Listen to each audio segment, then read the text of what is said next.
उत्तर प्रदेश के एक छोटे से गांव आनंदपुर के पास एक घना और अजीब जंगल था।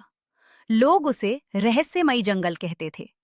गांव के बुजुर्ग बताते थे कि उस जंगल में अजीब रोशनी दिखाई देती है और रात को रहस्यमयी आवाजें सुनाई देती हैं। कई साल पहले कुछ लोग उस जंगल में गए थे, लेकिन वे कभी वापस नहीं आए।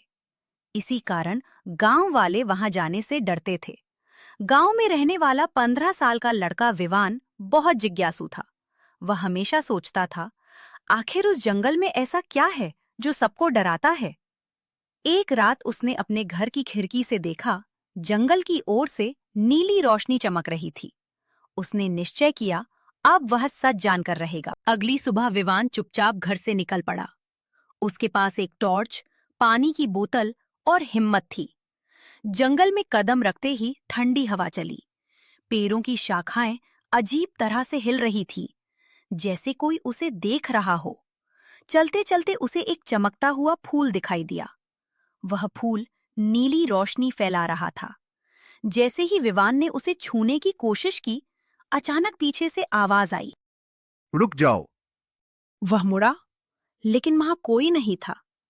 अब डर और जिज्ञासा दोनों बढ़ चुके थे। अचानक सामने एक चमकती हुई आकृति प्रकट हुई। वह जंगल की रक्षक आत्मा थी।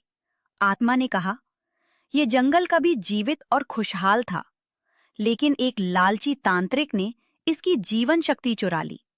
विवान ने पूछा, मैं क्या कर सकता हूँ? आत्मा ने उसे एक चमकता हुआ पत्थर दिया और कहा, इसे पहाड़ी की गुफा में रख दो, तभी जंगल फिर से जीवित होगा। विवान ने बिना डरे पत्थर लिया और गुफा की ओर बढ़ गया। गुफा के अंदर बहुत अंधेरा था। अचानक एक भयानक आवाज गूंजी, कोई मेरी शक्ति नहीं छीन सकता। वह लालची तांत्रिक की आत्मा थी। विवान का दिल जोर से धड़क रहा था, लेकिन उसमें हिम्मत नहीं हारी। वह आगे बढ़ा और पत्थर को गुफा के बीचों बीच रख दिया। अचानक तेज रोशनी फैल गई। तांत्रिक की परछाई चीखते हुए गायब हो गई। जंगल फिर से हरा भरा हो गया। पक्षियों की चहचहाहट लौट आई। फूल खिल उठे। विवान जब गांव वापस आया तो लोगों ने उसे हीरो की तरह सम्मान दिया।